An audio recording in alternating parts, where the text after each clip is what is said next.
For more on the recovery in neighboring New Brunswick, let's go to Premier Blaine Higgs, who's with us from Fredericton. Hi, Premier Higgs. Thanks for making the time. You're very welcome, Vashi. Good day. What can you tell us about the extent of the damage in your province as of right now? Well, we were spared somewhat in relation to our neighbors, certainly Nova Scotia and PEI Newfoundland. We did have damage in the southern part of the province, southeastern part. Probably it'll exceed Hurricane Dorian that we experienced a few years ago. We had about 57,000 residents that were without power, but that was restored. It's all pretty well restored now. I think about 400 or 500 still out, but coming back soon. The roads and bridges are all open with the exception of maybe one that needs some repairs. Shoreline damage we had along the eastern shoreline, and some cottages were lost, but private homes basically were spared from this, other than some damage, obviously, which will all be reported. I think we have about 100 cases of reported damages, which will become part of the disaster federal assistance program. And I want to touch on that in a second, but just on the, I guess, recovery. I know we've spoken with other provinces, as you mentioned, where the recovery, could be months long. It sounds like from your description, it won't be anywhere near that in New Brunswick.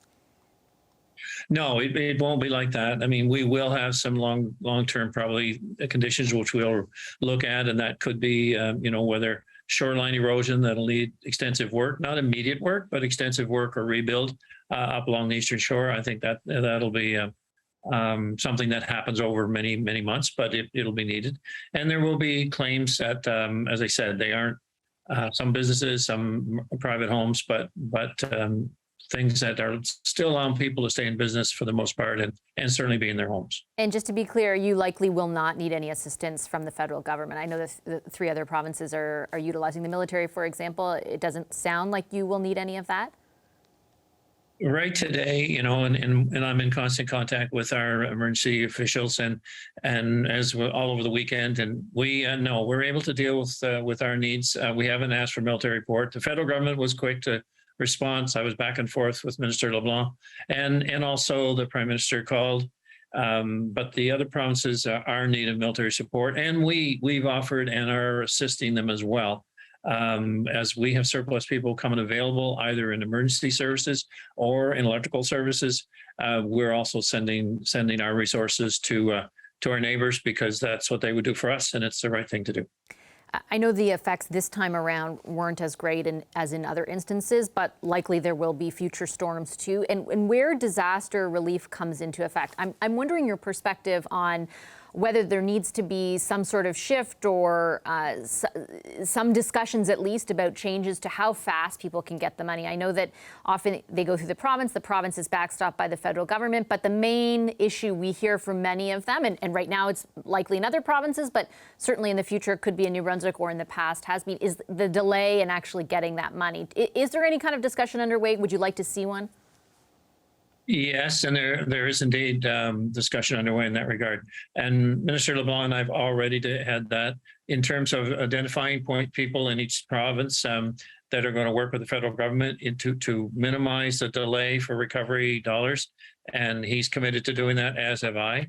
That's why we've started the assessment process already. We've asked for input from any residents, what's your damage? We're going out and assessing, reporting, and the minister's committed to a quick turnaround and a very fast response in that regard. So I feel pretty comfortable that it's not going to be months and years. It will be weeks, and which we can respond, and it'll just be the nature of what's required. But I think there's great cooperation here to make it happen. And then the other thing that the Minister LeBlanc specifically was asked and spoke about a bit today is the sort of system as it exists right now where insurance is concerned. Because the other big thing we're hearing, and certainly this would apply to parts of New Brunswick, for example, that are on the water, is the flooding and how there's a lack of coverage for flood damage, and whether or not there needs to be, again, a conversation about, is there some way to address those gaps? Do you think that is possible? Do you think that should happen? Well, I do think that conversation should happen, and I do think that there has to be a risk factor there. It depends where you build, and in some cases, we've identified wetlands, we've identified exposure areas, we've identified through past experience, and most notably recent experience of flood zones and areas of high risk. So there's always going to be an element of that has to be built into any insurance, that they're going to say, you really shouldn't build here. So I think we need to ensure that we understand that going forward, and we don't put their places in high risk unless the owner's prepared to take that risk.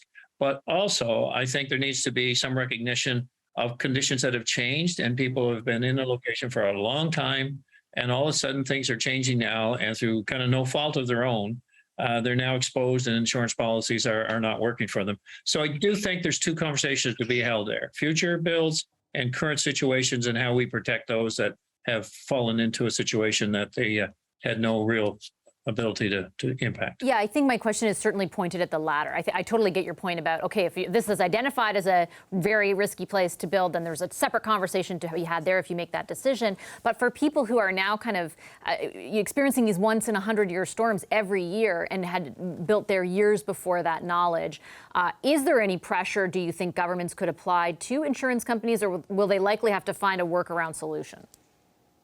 Oh, I think it's important to work with insurance companies on this. I mean, there's a balance here, because insurance based on, the greater good and everyone paying into that. But I appreciate there's a risk factor. But I also think there's an ability for us to work with those that are already there and insurance companies in order to provide adequate insurance for people that are currently located in an area that maybe you just shouldn't build there now going forward. But I would be willing to go that route with insurance companies and really try to push that they need to be part of the bigger picture and understand exactly what that looks like before, you kind of jump out in front of it and take over the market, which insurance companies always base themselves on the market and supply. And we don't want to lose that principle, but I do want to see people protected on areas that maybe 20 years ago would not have been a problem. Okay, Premier, I'll leave it there. Thank you very much.